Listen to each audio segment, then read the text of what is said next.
The story I'm about to tell you guys has never been discussed outside of my immediate family. All of this took place in a matter of minutes. I'm going to go into exact details so that you guys can decide for yourself what really happened that night, because I don't know what to think. So 2002, New England. I'm finally settled into bed. I fall asleep the moment that my head hit the pillow. I was catching an early night in the AM for business, and suddenly I hear my 8-year-old son Russell running down the hall, rounding the corner that enters our bedroom. All I can think to myself is, not tonight, Russ. But it's like he has a built-in alarm system that goes off every time that I have a business trip. Russ and I are no stranger to this drill. He always stands a few feet from my side of the bed and whispers, "I don't feel good." He doesn't want to wake his dad, who has to see patients in the morning, and is quick to debunk Russ's plan to stay home from school. Exhausted, I go into mum mode and recite the ailment list. "Okay, Russell, is it your head? It's your tummy. Are you hot? Are you cold?" No answer. I force myself to sit up now. I glance at my alarm. It's like 3:40 a.m. I don't turn on the light, although in reality my husband could sleep through a tornado. "Russell, you need to answer me. What hurts?" No answer. "Okay, Russ, come with me. I'll take you back to bed." I reach for my glasses on the nightstand. I put my hand out to Russ, and now seeing his small outline in the dark. Only something isn't right. Although my room is dark, the child in front of me was so much darker than the actual room. He is the same height as Russell.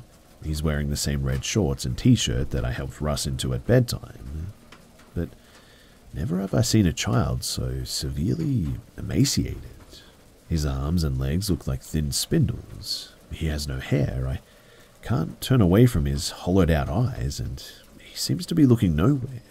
His mouth is quite full, almost too large for his thin face, with corners that turn up, creating a sort of strange forced smile.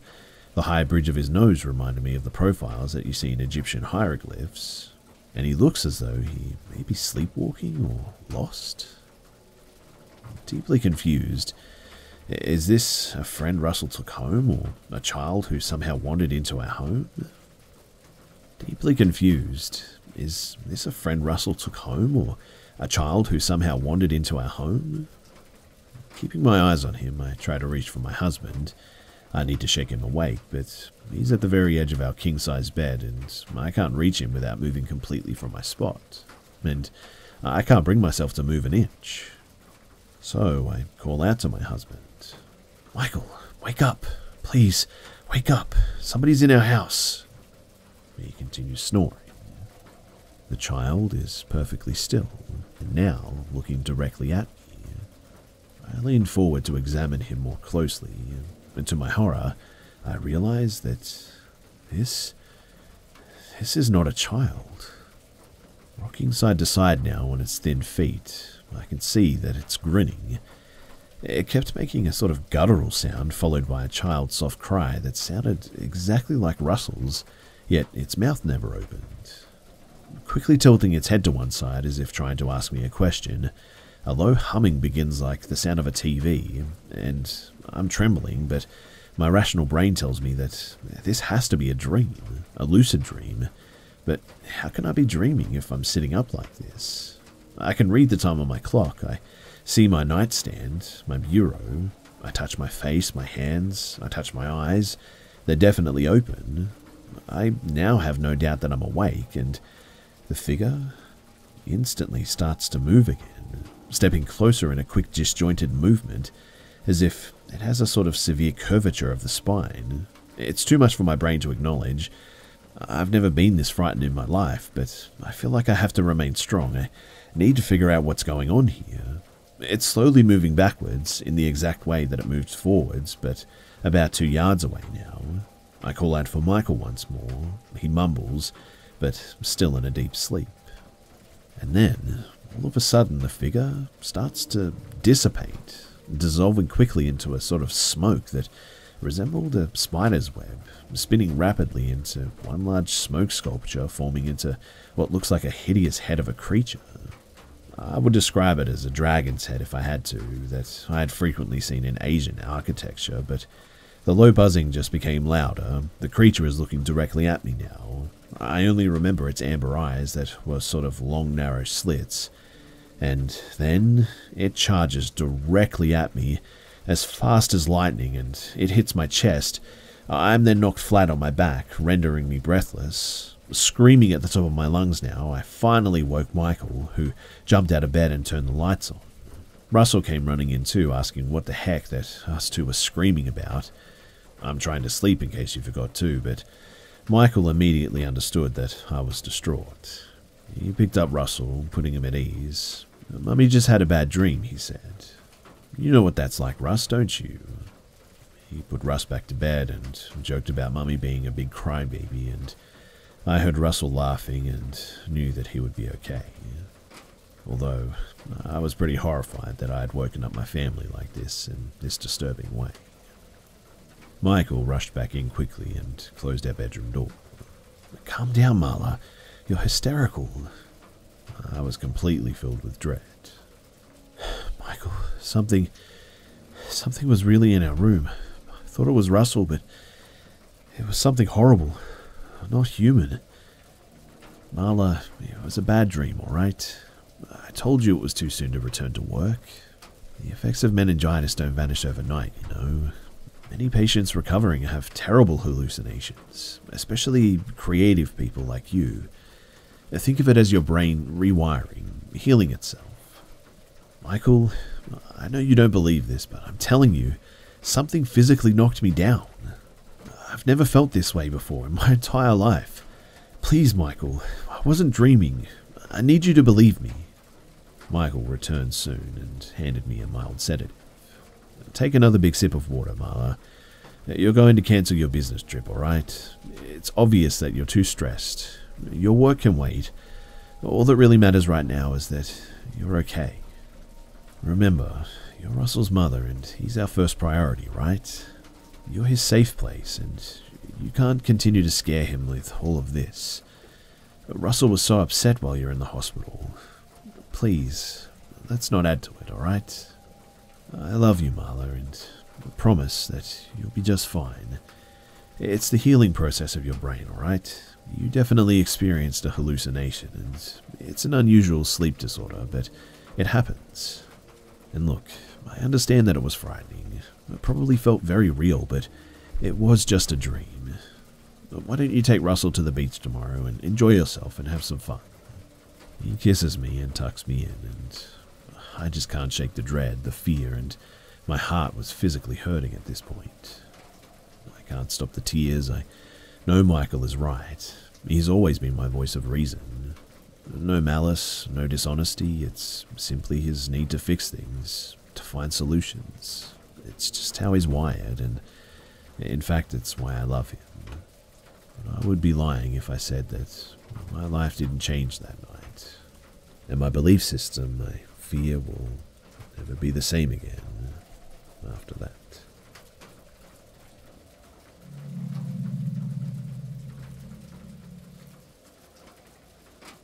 When I was about 9 years old, I lived in a 1930s built-in apartment flat. I had lived there since I was a baby with my mum, dad, and disabled little brother. My bedroom in the house was down a long corridor that had no windows, so it was always a bit dark. As a child, I was always very scared of being alone in that corridor and would run the length as quickly as possible to get to the front room and what I felt was safety. Around the age of 9, I was getting a lot of pushing from my parents to go to bed on my own, as, until this point, my dad would lay with me until I fell asleep, and then would leave. About the time I started to go to sleep on my own too, I started to have reoccurring dreams about waking up in the night with an old man with no arms and legs hovering above the bottom of my bed. I never told anyone and would instead creep into the kitchen with my blanket and pillow and sleep there till morning. I did this to avoid the old man. Now, every morning my parents would find me and tell me off for sleeping in the kitchen, but I refused to speak to anyone about my reasons. I continued to experience the same nightly encounter with the old man with no arms or legs, and over time I started to make out more and more about him and his features. This man looked to be in his 60s. He looked round and sort of plump. His bald head had age spots and moles on it. The man never talked, but always just sort of looked at me without blinking. After multiple encounters, I could see that the man's arms and legs were stumps rounded, and the ends were as if they had been taken from him a long time ago. One of the strangest things about the whole experience, though, was the sort of damp smell that I would get in my house when he would appear.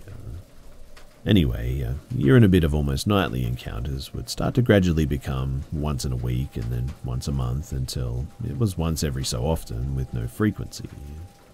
I turned 13 on the day that we moved house and never had that experience again, but sometimes recalled it. Over time, the memory faded until years later, and me being 26 and my daughter now 2, I went to my mum's house, as I do every Sunday. I got to talking about sleepless nights with my daughter, and my mum recalled the memories of me sleeping on the kitchen floor. I decided to explain, too, that I was having dreams about this old man with no arms and legs for the first time, and my mum, her face dropped as I recalled my experiences with this old man. I first thought that this look was due to finally understanding her son's childhood distress, but I was wrong. Really wrong, in fact.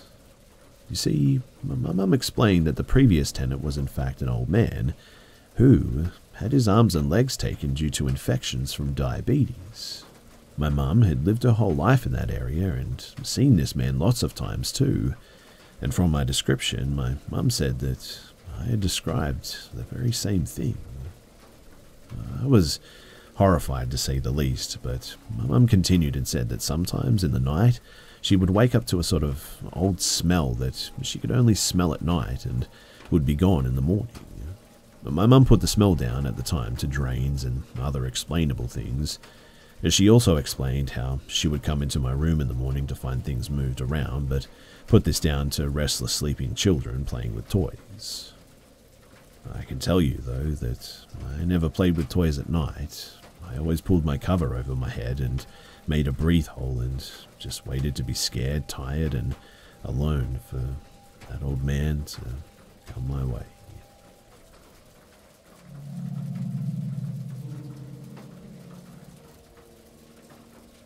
This happened in my hometown when I was 7 and I'm female, 36 now. For context, I lived off of an island off the coast of Washington state in a military town that is among one of the safest places to live in all of the US. But, as you guys are probably all aware, weirdos are everywhere. The timing is vague for me, but since I was outside playing with my friends, it's likely that it was a summer evening just before dinner time. We were screwing around, riding our bikes in the street, just running around, the usual kid stuff, when a car pulled up and stopped in the middle of the street. I don't remember exactly what the man driving it said, but he must have beckoned me over there because I know that I walked close enough to hear him. He asked me if I'd seen any other kids wandering around, because his were missing. I noticed then that there was also a woman in the car with him, so I assumed that she was the mum and he must have been the dad. I said no, that I hadn't seen any kids wandering around, but that there was a park nearby around the corner and you might be able to find him there. Note too that I was super proud of myself for thinking of this at 7. The man then asked if I'd be willing to get into the car and show them where the park is. Although I didn't understand just how dangerous this was, I was well aware of the whole stranger danger thing, so I said no. He asked again if I could please get into the car and help him find his children at the park, and I said no, sorry, I can't do that, but I gave him directions to the park, and then I skipped off to continue playing with my friends, who were standing there just watching the whole time. And after that, he drove away. A few minutes later, my mum came outside to call me in for dinner, and I bounced happily up the driveway to tell her how I'd helped someone. I was very excited at the time to have done this for an adult, which will bring me to my final part at the end of this. And then I explained the whole thing to her. Her face changed a bit, but she just nervously said, "That's very nice of you, hun." And I felt a surge of pride. And then my dad came home. Solid Navy dude, black belt, used to be in the para-rescue, and so badass that Chuck Norris checks under his bed for my dad every night. And my mum obviously told him what happened. And his reaction was much, much different. He told me that although he was proud that I liked to help people, that I was never, ever to approach anyone that I didn't know like that again. He said, and I'll never forget this and have since passed this wisdom on to my daughter, remember, adults should never be asking children for help like that. He told me that I was lucky and that I hadn't got snatched and to always remember it because they would have lost me forever if things had gone badly. He was very stern, which hurt my little ego, and I lost a tiny bit of innocence that day. And now that I had 30 years of knowing my dad, he was only stern because that's his reaction, and also anger, when he gets scared. And I mean, the poor dude, before that I had escaped as a toddler and was found on a cliff in Japan, and then I left the yard another time in San Antonio to sell my coloring book pages door to door, and I'm sure that he was wondering what fresh hell he was in for this time with a child like me. To wrap it up though, I don't remember if my parents did anything with what I had told them, but it's almost 100% likely that they did because they're pretty solid, loving folks. To my knowledge, however, nothing ever really came of it, and I never heard about any instances like that again.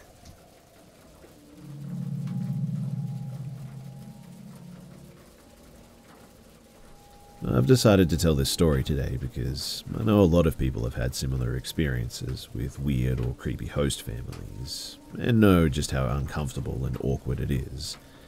This is a tad bit lengthy, but here it goes. So basically, some of my classmates in high school and I, along with some teachers, we went on a month-long trip around Europe to study, and as we only spent 1 week in each city, we stayed with host families for the most part. The trip had been going amazing too. My friend and I, who had chosen to stay together in our accommodation, had had a really good experience with an old lady that we stayed with the first part of the trip, so we were really excited to meet our next hosts. We had been encouraged to write an email to each of our hosts a week before we left home, just so that they could get to know us and we could get to know them, which helped making our first interactions not as awkward. However, I had sent a really nice email to the father of this family, his name is John, and he just never really replied. I didn't think much of it. He probably hadn't seen it, or maybe he just didn't want to answer, which is totally valid, I suppose. But just when we got off the plane, I got an email from him which merely said, "Hello, let me know when you get on the bus." I thought it was a bit cold, but I do tend to be a bit overly friendly sometimes, as a result of being extremely socially awkward, so I figured it was probably just me being too intense or something. The cab took us to their house, and we were greeted with the strongest glare that I had ever experienced. Again, me being overly friendly, I just sort of kept saying hi and thanking him for everything and whatnot, but he didn't even say anything. He just kept glaring at us and then at the taxi driver until the cab left and he just opened the door and let us inside.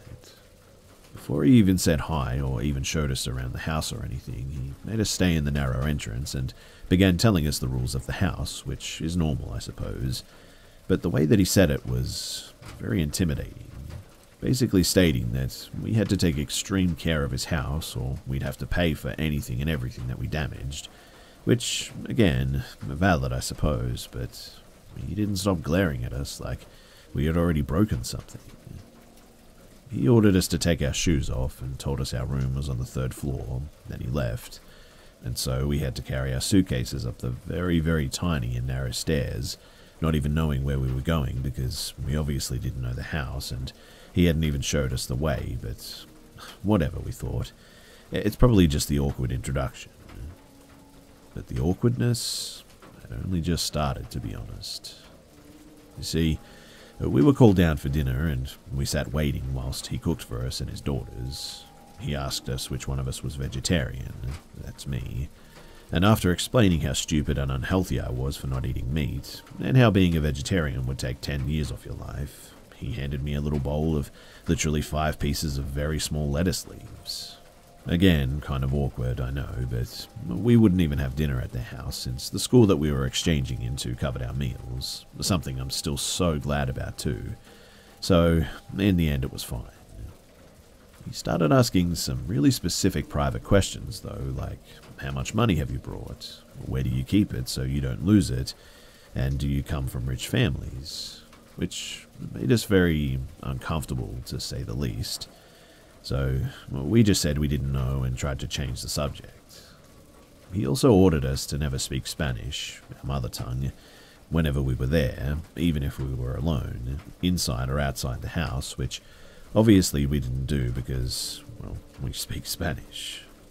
It's not like we have trouble speaking English or anything, but it was just ridiculous when we were literally talking alone.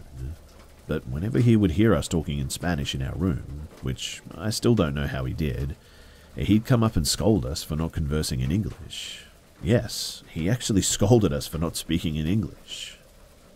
We also later learned too that his wife suffered from a disease. I'm not going to go into detail about that for privacy reasons, but we didn't see her around much, which might explain it. But that night, my friend took a shower first, then me, and whilst I was getting dressed in the bathroom, he came into our rooms and started talking to us and asking us other questions about us. It was really uncomfortable too because, well, like I said, I was still in the bathroom and he kept coming near the door to ask me stuff and then turning back to talk to my friend. But after a while, he left, thankfully, and it was fine. But it was at this stage that we discussed that it was really weird and we were really worried about the money questions because it was his own house and he could easily just come in the room in the middle of the night, open our suitcases and do whatever he wanted. So, the next morning we got up really early and came down for breakfast. To be honest too, I think we kind of had high expectations because of our last host and how they were just the absolute best. So, we were expecting that he would, at the very least, have a slice of bread for us or something.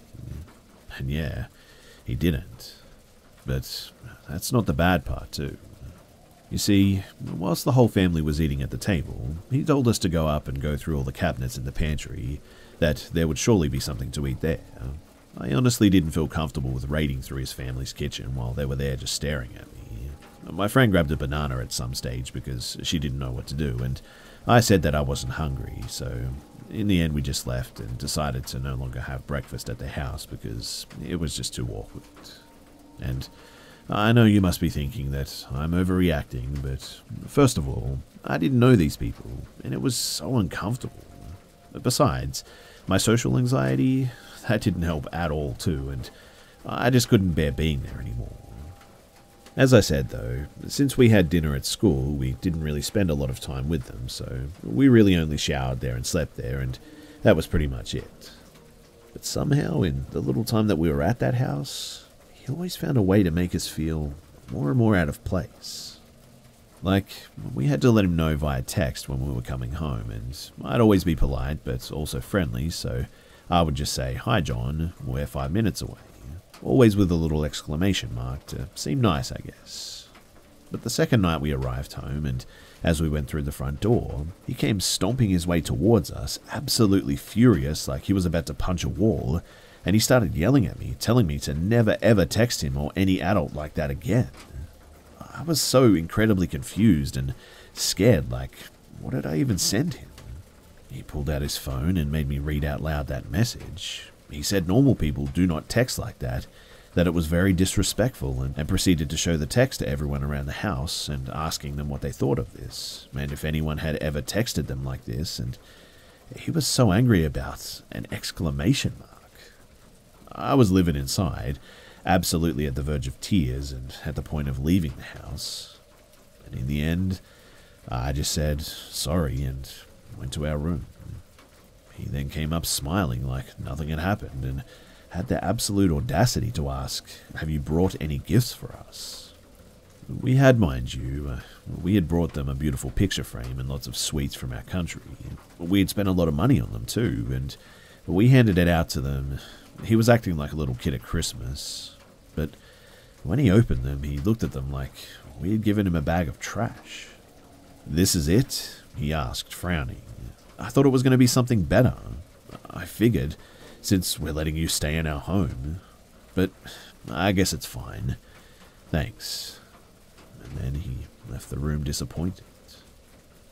We continued to have really, really bad encounters with him, telling us off like we were his daughters that he could yell at like it was nothing. At night, we'd hear screaming, fighting, banging and crying, and my friend wanted to contact accommodation services to ask for a host switch because, well, we were truly having a really horrible time at this point, running away from our host to avoid another interaction, but I refused to. I know, pretty dumb. Because, firstly, I was too shy and scared of what could happen when we told him that we were leaving for another home. And also, I felt really, really bad because of his wife. And I didn't want to give the family a hard time when they were probably already struggling with medical care and hosting was their only income. She was mad at him for a bit, but she thought the same as I did. As badly as we wanted to leave, we didn't think that it was right, so we decided to just suck it up, get it over with, and be on our way. We also had gotten lost at some point while we were on the night bus back home at one point. Luckily, there was a teacher from the school who we knew, and she walked us home, and she asked who we were staying with, and we told her that we were staying with John, and mentioned that it was a bit uncomfortable there, and her face changed a little bit from happy to kind of worried. Yeah, I know him. We've been told that he's a bit special, but that's it really. I wouldn't worry about it too much, but just be careful, okay? Yeah, try to spend a night in that madhouse and you might come up with a different opinion. Anyway, when we told John about us getting lost and the teacher helping us, he seemed so interested in a sort of creepy way. He said that he knew her too and asked us how she was. And the creepiest part was that he asked us if we knew where she lived, like at least 2 or 3 times as well. We had seen her house, but we decided to tell him no because it was super weird. The last full day there too, he had told us that he probably wouldn't be home when we arrived, since he mentioned that he was meeting a friend or something, but that he would arrive no longer than 10 minutes after we did. We arrived home that night, and as he'd said, he wasn't home. This time, the only one home was his wife, and it was our first time getting to chat with her only. She was surprisingly nice too. She seemed genuinely like the only sane person in this house, and we talked for a while actually, and then we thanked her profusely for everything, even though her husband is our nightmare, and told her that she had a very beautiful family. Then she stopped smiling and said, "You think so? I don't think so," and laughed. "But thank you." And then it was just this awkward sort of silence for a moment.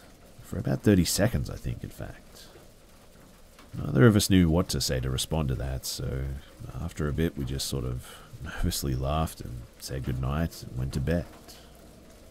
John didn't return until almost midnight that night. He asked us if we had any laundry to do. I did. Some of the clothes I'd been wearing for a week and really needed to be washed. But then he said that he would do it, and wouldn't let me go and help or do it myself. And honestly, this might be a stretch, but I really didn't want to give him my clothes for some reason. It just felt wrong. So I ended up declining, saying that I remembered that I actually had washed them, which I knew wasn't believable, but there was no way that I was about to give him my stuff. He kept insisting, asking over and over again if I was sure, and I said that I was. The next morning, we were really excited to finally be able to leave that house after a week that felt honestly like a month. We had our things ready, and we took our stuff down the stairs to the main entrance, waiting for the cab to pick us up. Then he came downstairs and started to sort of make small talk with us. He kept looking at the window over and over again, like he was looking for something. We thanked him for the hospitality, which wasn't provided, but you gotta be polite, I guess. And he started rambling about how he loved hosting students, that he'd been doing this for like 10 years and stuff like that.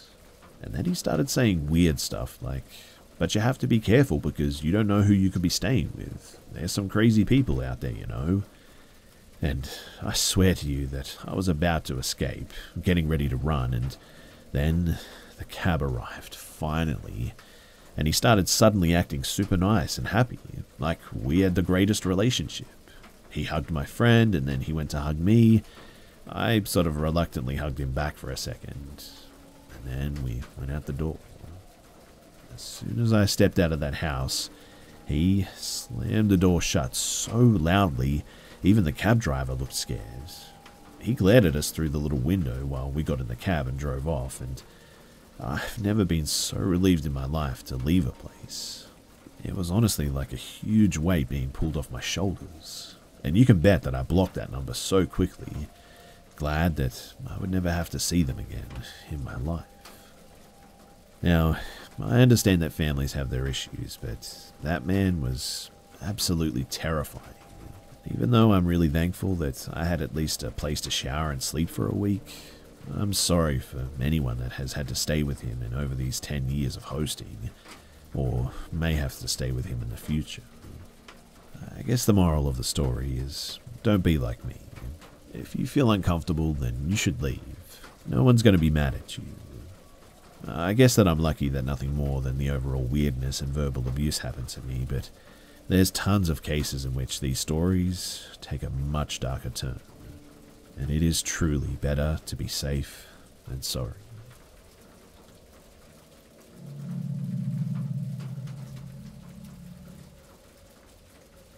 So this is a bit of a weird one.